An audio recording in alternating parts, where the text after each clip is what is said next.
Bien, on va passer donc aux questions de la salle par rapport à nos conférenciers, mais je voudrais juste en introduction dire qu'en fait, deux choses sortent vraiment de ces présentations que nous avons eues ce matin. Bruno, tu ne veux pas nous rejoindre? La première chose, c'est un terme qui paraît extrêmement, qui est redondant et qu'on revoit, on a revu dans beaucoup de présentations, c'est la substitution.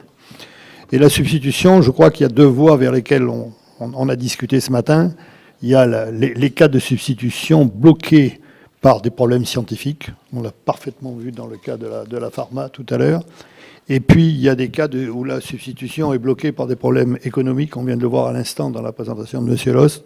Donc, la substitution n'est pas forcément une solution adéquate et rapide. Et puis, dans la présentation de Patrick Maestro tout à l'heure, on a vu que ça prenait du temps aussi, la substitution. Donc, il y a tous ces aspects-là sur la substitution. Et la deuxième chose sur laquelle aussi on a beaucoup entendu ce matin et sur laquelle aussi on va pouvoir discuter, c'est d'une part, qu'est-ce qu'il faut faire au cours de la fabrication pour éviter le plus possible de balancer dans la nature des produits fluorés sans contrôle, et d'un autre côté, marquer les produits que l'on a déjà équipés quelque part et mettre en place un cycle de fin de vie tout à fait approprié afin d'éviter cette dispersion à la fin de vie. Je crois que là, on a vu les principaux problèmes qui ont été soulevés ce matin. On verra cet après-midi les autres aspects. Donc j'ouvre la séance des questions et vous me dites à qui vous voulez poser la question. Qui va poser la première question? Attendez, le micro qui arrive, attendez. Vous avez les micros qui vont y venir chaque fois. Quelle est la position de Dupont sur le téflon? Quelle est la position de Dupont de Nemours sur le téflon, puisqu'on leur demande d'arrêter le téflon? Dupont de Nemours est l'inventeur du téflon, comme vous le savez. Oui, je sais. Je suppose qu'il y a un lobby américain pour continuer. On a parlé beaucoup de l'Europe, mais quelle est la position des Américains là-dessus? Je ne peux pas parler au nom de Dupont. Il y a peut-être quelqu'un de Dupont dans la salle, mais on ne leur demande pas d'arrêter le téflon. Non, c'est pour ça que je suis surpris. On leur demande de travailler sur des procès. Il y a eu une pression initiale sur l'arrêt de tous les PFAS, de toutes ces molécules. Et puis maintenant, on est en train de se dire, ah ben oui, mais dans les PFAS, il y a les petites molécules, il y a les polymères. Aujourd'hui, le téflon, s'il est fabriqué et traité de manière responsable, il n'y a pas de bannissement du téflon à moins de 12 ans à peu près pour beaucoup d'applications. Alors bien sûr, téflon dans le Gore-Tex ou comme ça, on va dire, il y a des interdictions ciblées par marché, mais il n'y a pas d'interdiction du téflon en tant que tel, en tant que molécule. Alors ensuite, je sais que Dupont travaille un peu différemment sur ce problème des fluorés que le font d'autres industriels européens. Mais je n'ai pas la réponse sur la position de Dupont, mais il faudrait leur demander. Mais encore une fois, le téflon n'est pas interdit aujourd'hui. Dans certaines applications, il l'est. Ou il va l'être. Une question là-haut. Ah. Ça, on va venir à vous. Bonjour, merci pour vos présentations. Est-ce qu'il existe aujourd'hui des procédés justement propres pour produire du PTFE sans relargage de petites molécules fluorées, ce qui a été à l'origine du problème justement initial chez Dupont? Oui, et je pense qu'il y a des industriels dans la salle qui pourraient en parler. D'accord. La réponse est oui. Et est-ce que ces procédés sont généralisés en Europe et dans le monde? Non. Merci. Dans le monde en particulier.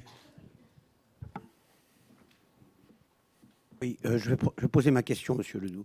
Oui, bravo pour vos exposés. Je voulais juste savoir quelle était actuellement la situation en matière réglementaire. Parce que ça a été évoqué, l'industrie chimique est très réglementée. Je voudrais savoir, c'est peut-être Monsieur Gaucher qui pourra répondre, où en sont les réglementations européennes, les commissions, les chats sur... Oui, il y a eu une petite interférence. Oui, où est-ce qu'on en est dans REACH, dans les autres réglementations européennes, voire mondiales, sur la réglementation des PFAS? Oui, alors sur les PFAS, on a deux mécanismes qui sont en cours. Le premier, c'est qu'il y a une loi en France qui est passée, il y a été fait allusion sur l'interdiction d'un certain nombre de PFAS en anticipation de positions qui pourraient être prises par la Commission européenne et le Parlement européen. Alors, on a parlé des FART, on a parlé de la cosmétique, qui sont effectivement aujourd'hui une réalité, mais qui se télescopent avec d'autres dispositions du droit européen, qui est la libre circulation des marchandises au sein de la communauté. Au niveau européen, l'ECHA est en train de terminer ses travaux. C'est assez fastidieux. Il y a une pression à la fois des utilisateurs, des NGO, des industriels pour que ça avance plus vite. Mais aujourd'hui, ce n'est pas encore entériné. J'ai le micro. Bonjour à tous. Merci pour cette présentation. J'aurai peut-être des questions pour chacun d'entre vous, mais je ne vais pas prendre la parole. Donc, je vais commencer par Patrick. Merci pour la conclusion sur l'Académie des technologies. Je trouve qu'il y a quand même effectivement cette notion de communication et de transparence. Et je trouve que ce premier élément que tu as mis en avant, de se dire, voilà, en fait, où sont les PFAS et où est-ce qu'on en a besoin, où est-ce que c'est critique. Quand on prend un avion, je pense qu'aujourd'hui, on a quand même envie d'avoir un avion qui soit sûr. Donc, on va peut-être pas tout de suite le remplacer. Inversement, quand on parle de cosmétiques, certains matériaux, on est en train de les remplacer, on a des solutions. Les consommateurs et les consommatrices commencent aussi à comprendre qu'on peut éventuellement avoir des performances qui sont un peu moins bonnes si on est au rendez-vous d'un point de vue impact environnemental. Voilà. Donc ma question, c'est comment est-ce que vous allez aborder cette phase de communication pour embarquer tout le monde, notamment les médias, qui sont à mon avis absolument éduqués. C'est un boulot commun. C'est-à-dire que nous, on propose de réfléchir à ça. Maintenant, il va falloir se mettre tous autour de la table pour savoir comment on va pouvoir travailler, en sachant que la communication, les médias, ils aiment bien la communication des problèmes. Aujourd'hui, vous entendez parler d'une pollution, d'un truc, oui, on peut en parler. Parler de ce qui se passe de bien, c'est beaucoup plus difficile. Donc, et c'est comme de la chimie en général d'ailleurs, tu sais très bien, on en a souvent parlé. Donc, nous, on propose maintenant, il faut se mettre à plusieurs autour de la table pour essayer de bâtir cette communication totalement transparente, y compris sur les sujets qui posent problème d'ailleurs. Et peut-être, effectivement, je pense qu'un des enjeux, c'est d'arriver à segmenter le débat, parce qu'aujourd'hui, on parle d'EPFAS en général, c'est 10 000 molécules, des applications multiples, des molécules qui sont gazeuses, liquides, solides, et je trouve que ça n'alimente pas un débat de bonne qualité, en fait. Donc ça, je pense que c'est tout l'enjeu d'arriver, effectivement... Oui, mais vous savez que le problème de la communication actuelle, c'est qu'il faut aller à toute vitesse, il faut répondre dans la seconde, et c'est des sujets où on ne peut pas répondre dans la seconde, ni dans la... Et c'est là le problème de la communication. Je crois que c'est là-dessus qu'il faut aussi travailler.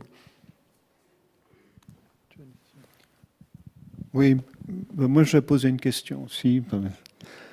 Là, vous avez présenté, je crois que c'est toi Patrick, des substituts aux fluides caloporteurs qui sont de l'ammoniac, du TFA, du propane.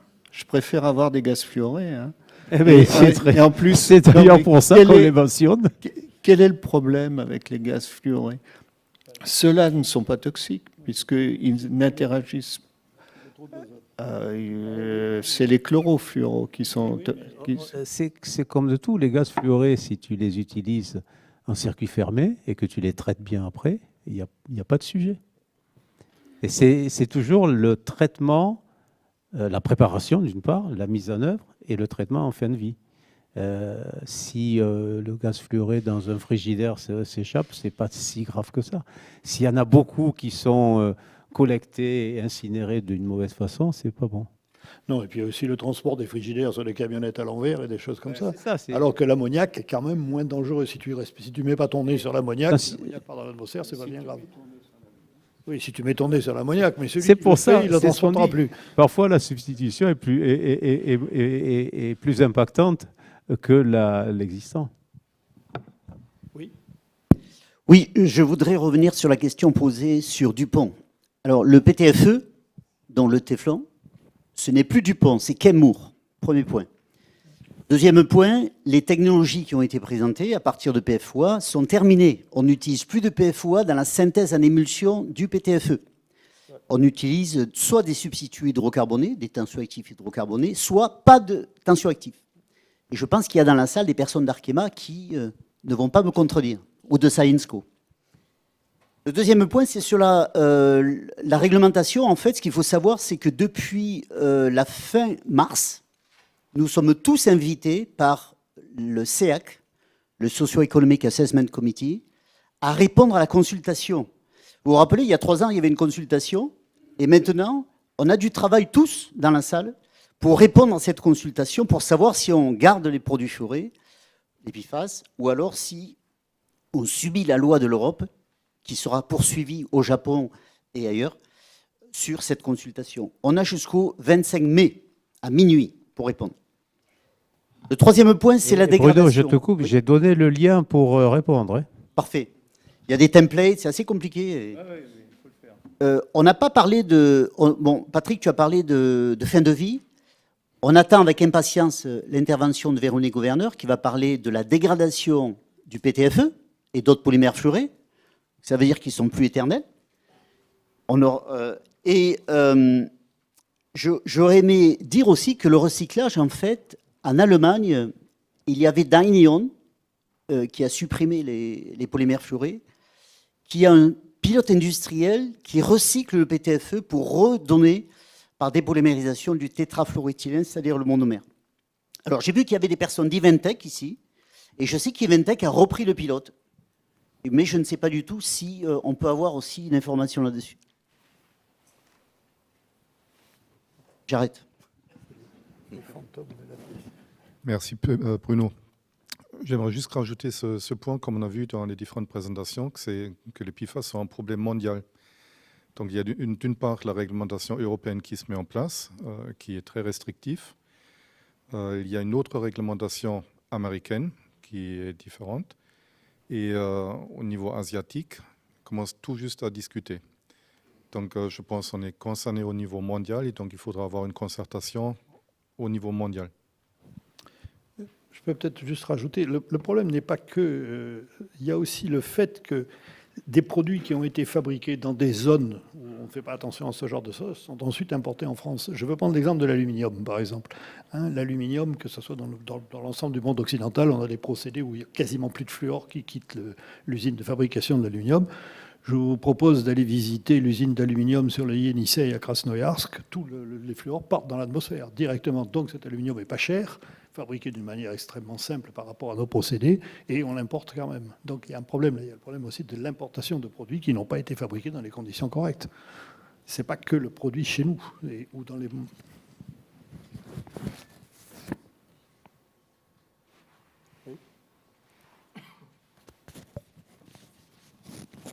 Bonjour et merci pour la qualité des présentations. Moi, je tiens à réagir sur deux points. C'est l'aspect sociétal et mondial du problème. Alors, vous venez d'en reparler encore. Le premier point, c'est l'obligation de déclarer légal. Aujourd'hui, on a quelque chose qui est énorme. Moi, je suis industriel. C'est énorme ce qu'on a à faire hein, sur les PFAS. Il ne faut pas se voiler la face. Ça peut clairement engendrer des problèmes de compétitivité de l'Europe. Il ne faut pas aussi se voiler la face sur ce sujet. Donc cette obligation de déclarer, c'est le point de départ de tout. On doit d'abord savoir où est le mal pour le traiter. Et aujourd'hui, on a ce gros projet de restriction des PFAS, mais on n'a pas encore l'obligation de déclarer ces PFAS. Donc on est en train de commencer à essayer de guérir la maladie avant de savoir où sont vraiment les problèmes, même si, je dirais de façon générale, on sait très localement dans quel produit, quel PFAS, on est plutôt sur de la bonne foi de déclaration que sur une obligation légale de déclarer. Donc ça, c'est le premier point. Le deuxième point, ces PFAS, ils sont persistants, ils sont extrêmement mobiles, notamment dans l'eau. Est-ce que vous ne pensez pas que une réglementation européenne extrêmement ambitieuse, puisqu'elle vise à réguler tous les PFAS, ne va pas atterrir sur, finalement, si le problème n'est pas pris de façon mondiale, ne va pas atterrir sur quelque chose, finalement, d'extrêmement coûteux, douloureux, et finalement peu efficace, hein, puisque Si on interdit la production, l'utilisation des PFAS en Europe et qu'on ne le fait pas ailleurs, de toute façon, les PFAS vont revenir en Europe et on aura toujours cette problématique de comment on arrive à les traiter, parce qu'ils arrivent par ailleurs, en fait, hein, tout simplement. Alors, quelle est votre position sur ces deux sujets ? Je peux juste vous faire une remarque à ce propos, un peu plus optimiste, parce que je suis d'accord avec ce que vous venez de dire. Quand on regarde le problème qu'on a soulevé avec les accords de Montréal en 1980 et quelques, là, à propos du trou de l'ozone, on était devant le même problème, hein. On avait des tas de produits qui étaient fabriqués en Chine, etc. Et nous, Européens ou Japonais ou même Américains, on était contraints de mettre des produits réfrigérants en particulier qu'il fallait refabriquer, il fallait tout changer. Et puis progressivement, quasiment tous les pays l'ont fait, sauf la Chine. Et on a quand même observé que le trou de l'ozone se diminuait, qu'on reformait. Donc on a quand même réussi, au bout d'un certain temps, à faire participer le plus de monde possible. Et le problème, il est là, c'est de convaincre ceux qui ne sont pas avec nous.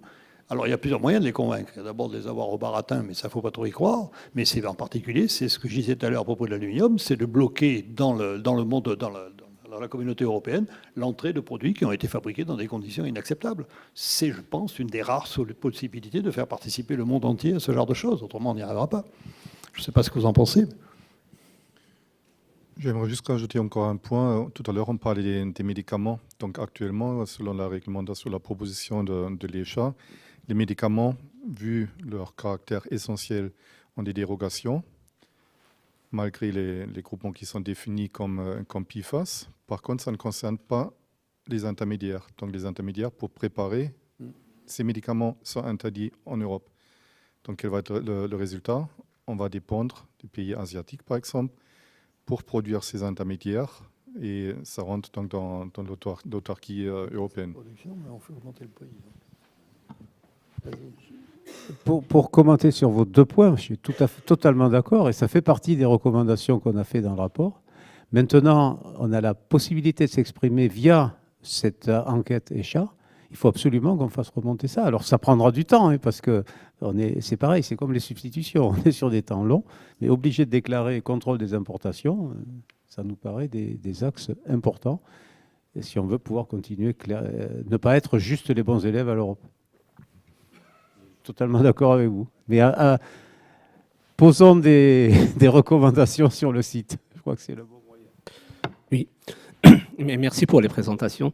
Je voulais juste faire une réflexion. Est-ce qu'à partir de maintenant ou dans le futur, le chimiste organicien qui fait ses recherches doit intégrer les deux dimensions dans la recherche des flux, dans la chimie du fluor? Ça veut dire la dimension PFAS et la dimension non PFAS. Ça veut dire au moment où il fait ses recherches sur des substrats qui peuvent être PFAS, entre guillemets, il faut aussi qu'il développe des substrats qui sont non PFAS.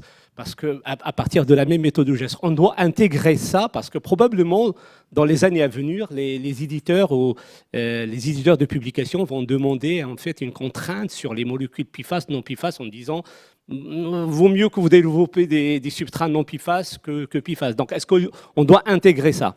Deuxième chose, j'ai une réflexion sur l'eau. La chimie du fluor dans l'eau, c'est une chimie qui est vraiment rarement connue.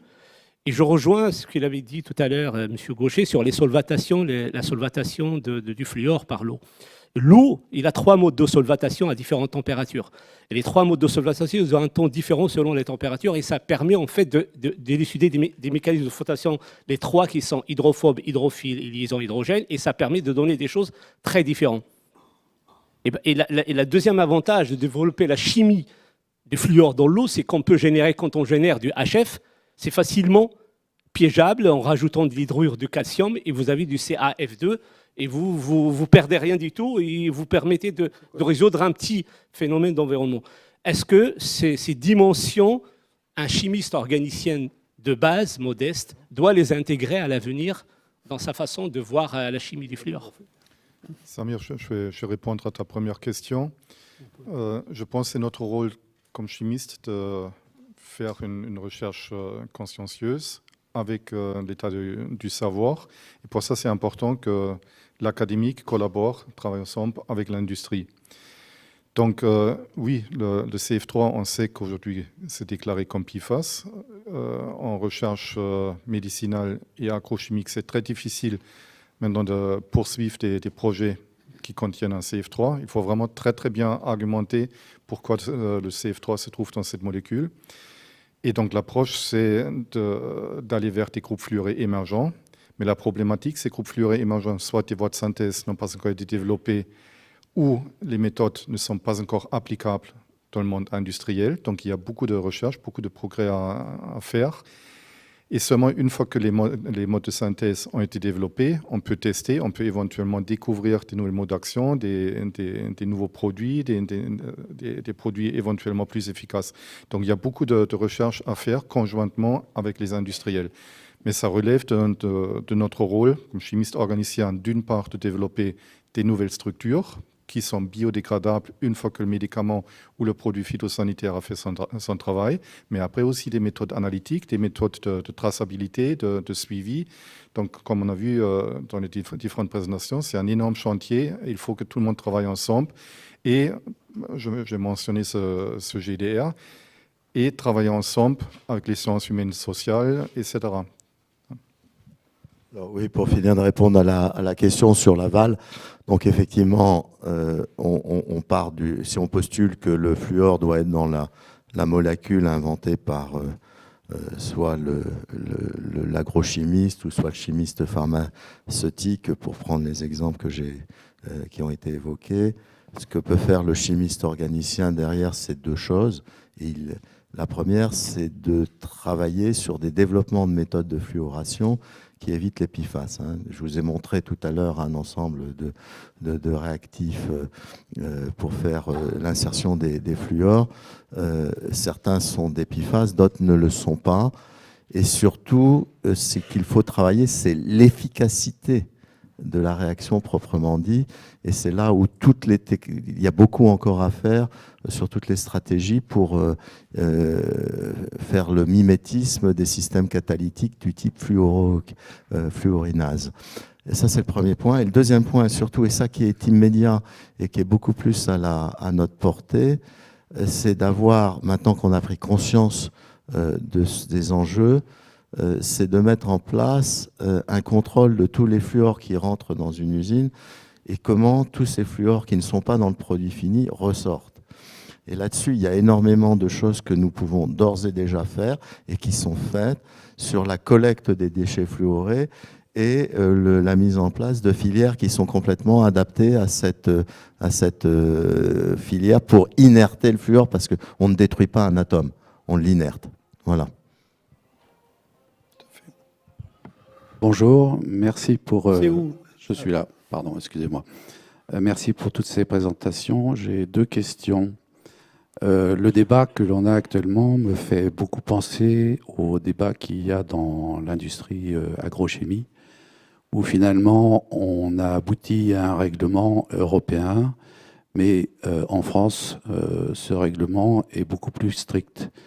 Est-ce que l'on ne risque pas d'avoir ce même problème dans le futur, malgré toutes les initiatives qui sont faites au niveau européen? Ça, c'est ma première question.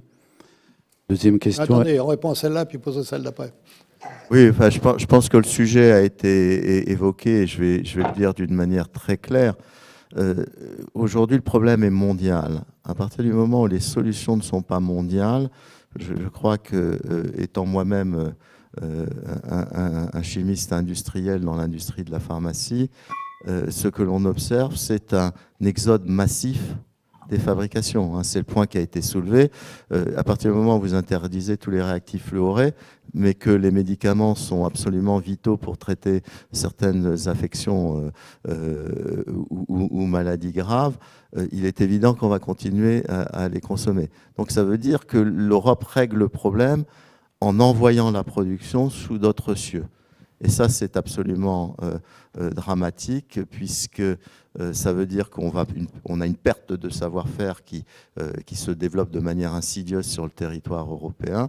Et la deuxième chose, c'est qu'on perd le contrôle de notre santé publique in fine. Juste un commentaire sur votre réponse. Le problème, si on interdit en France, si on est beaucoup plus strict, comme on l'est dans le domaine agroalimentaire, Aujourd'hui, on voit des produits que l'on trouve sur les marchés qui sont importés d'Espagne, du Maroc et qui n'ont pas les mêmes normes phytosanitaires. Est-ce qu'on ne risque pas d'avoir le même problème? C'est ce qu'on a dit tout à l'heure, on l'a déjà dit. C'est un gros débat, mais... Votre deuxième question? La deuxième question, elle est plus sur la pollution insidieuse. Vous avez beaucoup parlé de, bon, on essaye de réguler au niveau de la production, au niveau de la collecte, au niveau aussi des déchets. Par contre, vous n'avez, je pense, aucun d'entre vous évoqué cette pollution insidieuse qui se produit pendant l'usage de ces matériaux. C'est le sujet de cet après-midi. Ah, c'est le sujet de cet après-midi, d'accord. Ok, j'ai dormi alors quand vous avez fait la présentation. Mais je pense que c'est important de le traiter parce que... On en parlera cet après-midi dans la détermination des lieux, comment on les trouve, où on les cherche, etc. etc. Oui, comment on les traite surtout. Ah ben ça aussi, ça sera aussi traité cet après-midi. D'autres questions? Oui, au fond, là-haut.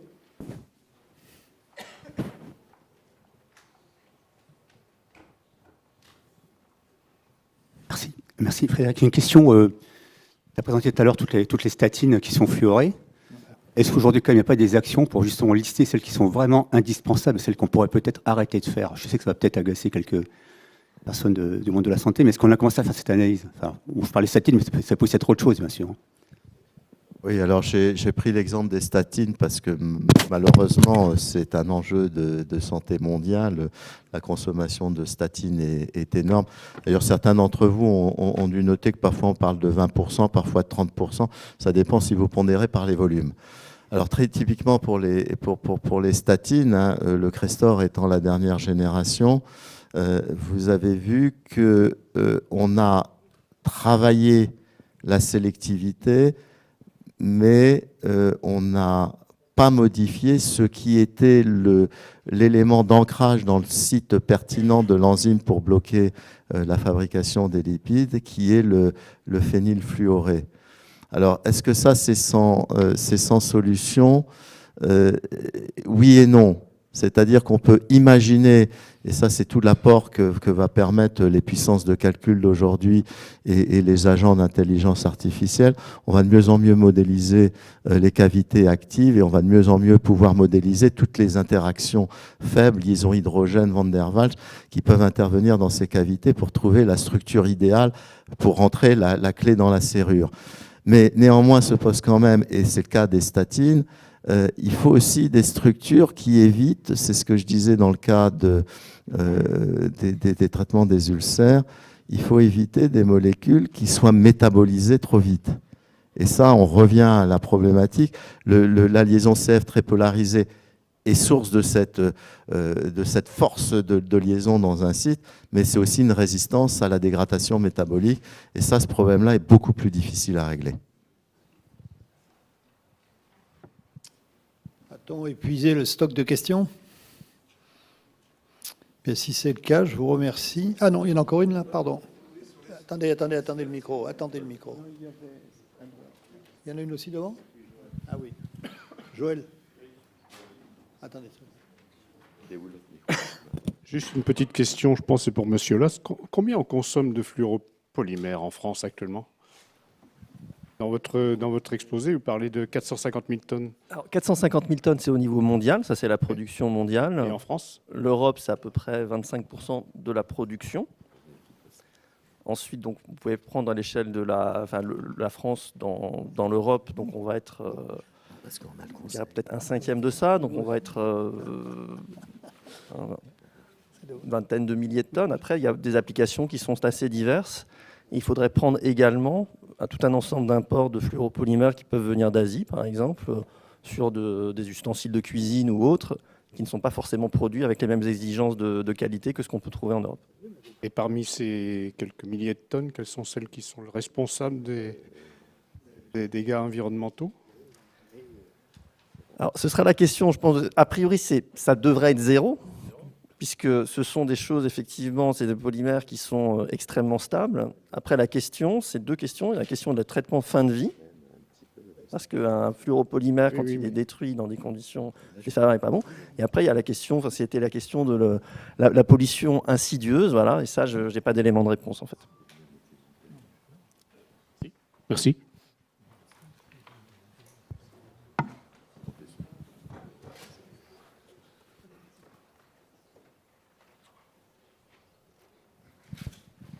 Oui, vous nous avez montré l'anzoprazole et les statines, mais en fait, je regardais les schémas moléculaires et il n'y a que le lanzoprazole qui était un CF3. Et de ce qu'on avait dit au début, le problème, c'était les CF2, CF3. Est-ce que toute fluoration qui conduit à un CF, est-ce que toute fluoration de molécules organiques est un problème parce qu'il y a des produits secondaires? Est-ce que la fluoration est tout simplement à éviter? Le seul cas que je voyais gênant dans ce que vous avez montré, c'est le lanzoprazole qui avait un CF3. Donc, d'après votre définition, pas bon. Mais est-ce que tous les autres qui ont un malheureux fluor connecté à un carbone sont des problèmes à terme? Non, justement. Donc, comme chimie pharmaceutique. Comme nous avons montré, s'il y a un atome de fluor, il est introduit pour bloquer une dégradation métabolique. Et ce fluor, les molécules, je vous ai montré les cas, ne sont pas des PFAS, parce qu'il y a un mode de dégradation qui est différent.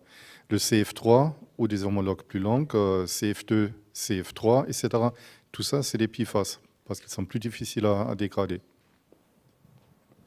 Mais après, il faut également faire une différenciation, et pour cette raison, la définition de PFAS selon l'OECD est une définition globale, et l'UPAC travaille actuellement sur une définition plutôt sur la base scientifique. Parce que selon la position du CF3 sur une molécule, le CF3 peut se dégrader et finir en fluorure, donc le CAF2, ce qu'on a dit, et sur une autre position, il ne va pas se dégrader. Mais cet aspect scientifique ou de réactivité chimique n'est pas du tout pris en compte avec la définition de l'OECD. Pour ça, il faut étudier au cas par cas, je dirais.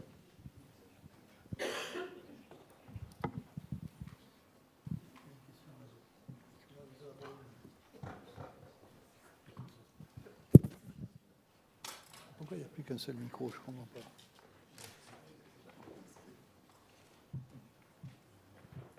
Et qui c'est qui a piqué? Il y en a un deuxième, je crois. Il y a quelqu'un qui l'a avalé.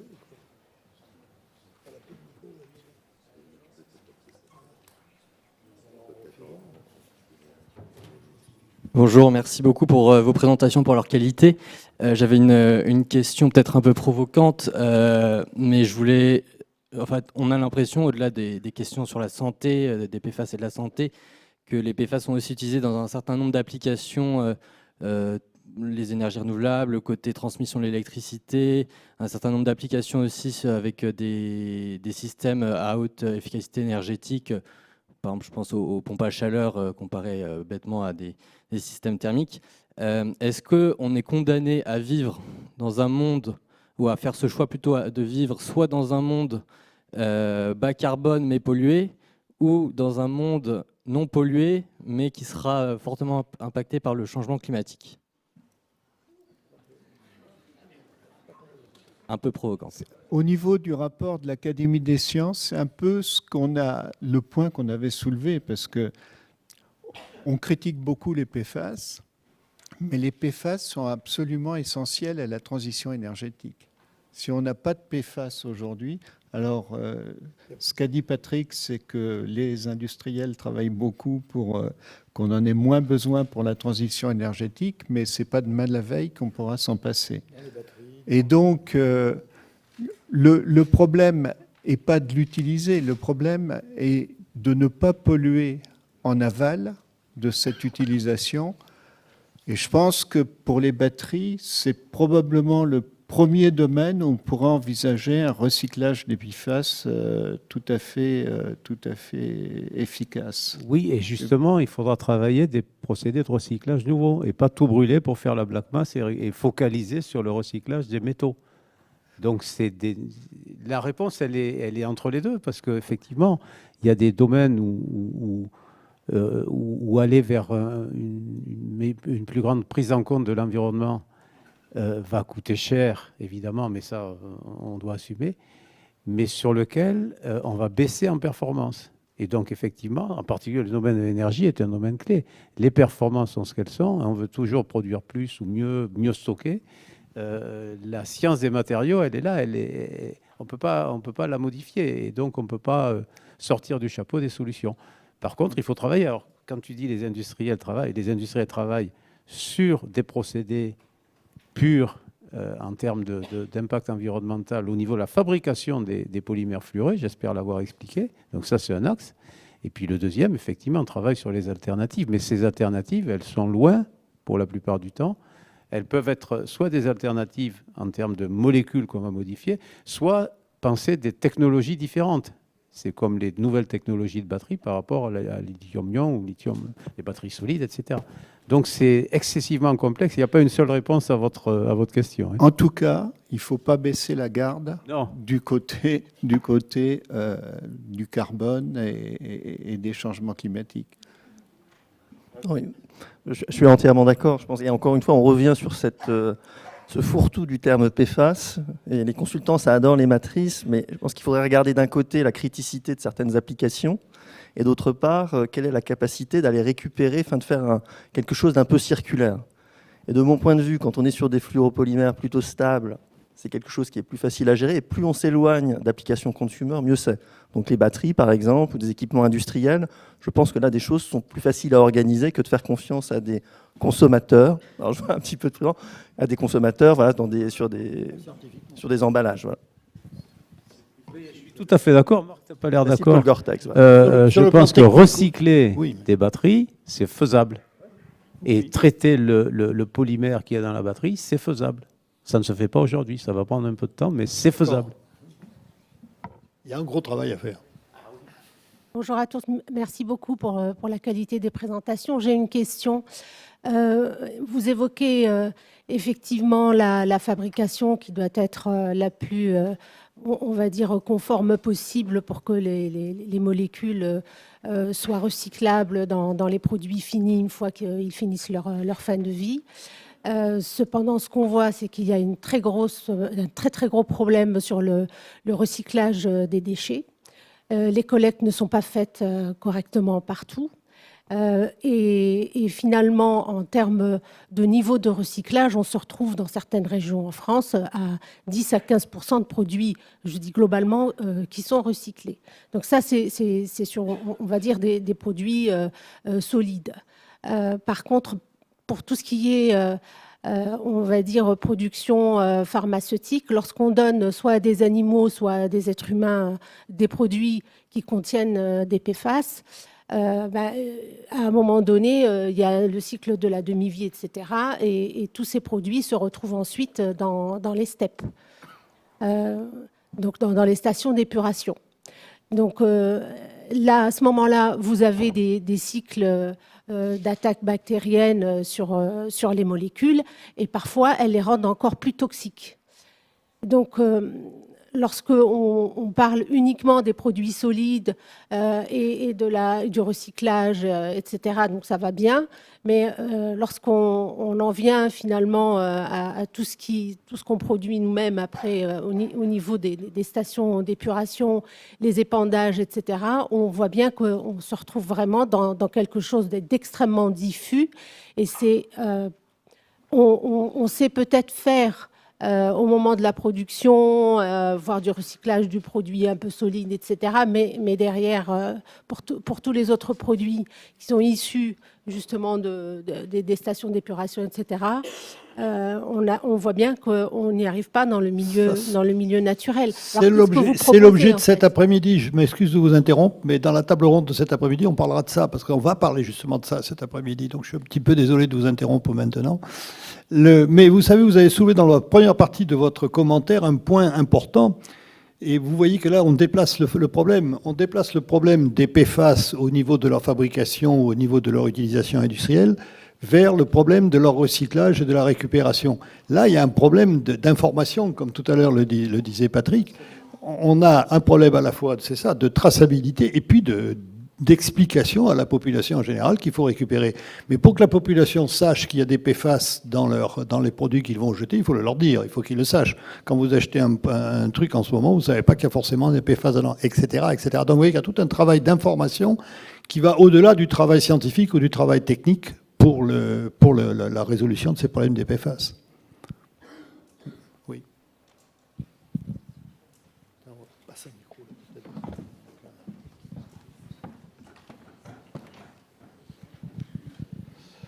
Bon, c'est la dernière question, hein, parce qu'ensuite, il faut qu'on aille au repas. Ce matin ont été beaucoup évoquées les molécules de la pharmacie et les polymères, et il y a la classe du milieu. Et n'y a-t-il pas une difficulté particulière dans la traçabilité, dans la quantification et dans le devenir des PFAS, qui sont ces molécules de masse molaire intermédiaire et qui sont utilisées comme agents de formulation? Et il y en a beaucoup, en fait. Tu parles des tensioactifs? Je parle des tensioactifs.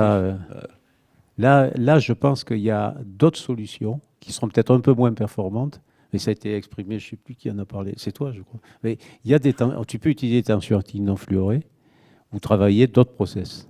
Donc là, ça me paraît un truc qui est indiscutable. À terme, on peut se passer de ces tensioactifs fluorés, pas dans toutes les applications, mais dans beaucoup d'applications de formulation.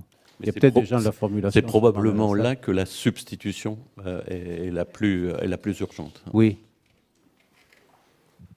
Faites passer le micro. Là, il y a un micro. Faites passer le micro. Là. Ah, bon. Bonjour. Moi, j'ai travaillé pendant 40 ans dans la recherche pharmaceutique. Et donc, il faut d'abord savoir que si on utilise du fluor, c'est que c'est beaucoup plus cher qu'avec de l'hydrogène. Oui. Tous les produits fluorés sont plus chers. On n'en a pas parlé. Mais il n'y a pas quelqu'un derrière le rideau qui dise « utiliser du fluor pour me faire des gros profits ». Enfin bon, il y a peut-être quelques-uns qui sont contents d'en faire. Mais ce n'est pas ça la base. La base, c'est que dans l'industrie pharmaceutique, on part souvent avec des produits simples hydrogénés et qu'après on s'aperçoit qu'ils sont métabolisés en para sur des phényls pour donner des hydroxyles qui foutent le camp. Ce n'est pas assez actif. C'est souvent, parfois, on se dit, tiens, si on mettait un fluor, ça irait mieux, ou quand on a un OCH3, un OCF3, ou des CF3, et ça protège contre les protéases, ça protège contre l'oxydation. Et c'est simplement ce que je veux dire, c'est que s'il y a des dérivés fluorés, c'est pas pour vendre du fluor. Bon, la deuxième chose, c'est quelque chose de provocateur, peut-être que je voulais dire, sur les PFAS en général. J'ai été surpris par une carte qui est tout à fait réaliste et qui vient du Monde d'il y a quelques années sur le nombre de PFAS dû aux industries, il faut être clair, dans différentes parties d'Europe. Mais j'ai lu aussi, il y a quelques semaines, un article du Monde sur l'espérance de vie en Europe. Et je me suis aperçu d'une chose, c'est que j'avais espéré dans l'article qu'il y ait quelque chose sur les PFAS, mais il n'y avait pas. Bon. Alors évidemment, on essaye de trouver des raisons, parce qu'il y a des pays, des régions d'Europe dans lesquelles la durée de vie diminue, notamment chez les hommes. Par exemple en Écosse. Et là, j'ai été frappé que sur la Grande-Bretagne, quand je regarde le tableau qui a été présenté, il y a énormément de PFAS dans la région de Londres, mais que la durée de vie augmente, et que dans l'Écosse, il n'y a quasiment pas de PFAS noté, et qu'elle diminue. Alors, je n'irai pas dire qu'il y a une corrélation inverse. Ah non, on ne parle pas simplement de l'alcoolisme, on parle aussi du pessimisme des gens. Enfin, je veux dire, bon, c'est très complexe. Mais ce que je veux dire, est-ce qu'il existe véritablement une étude européenne sur la durée de vie dans les zones infectées par les PFAS ? À ma connaissance, en épidémiologie, ce que j'ai vu, c'est une étude chinoise qui portait sur plusieurs années sur la pollution à l'acide trifluoroacétique, au TFA, et qui ne montrait pas de corrélation avec l'espérance de vie. Et donc, ça ne veut pas dire que l'acide trifluoroacétique n'est pas toxique.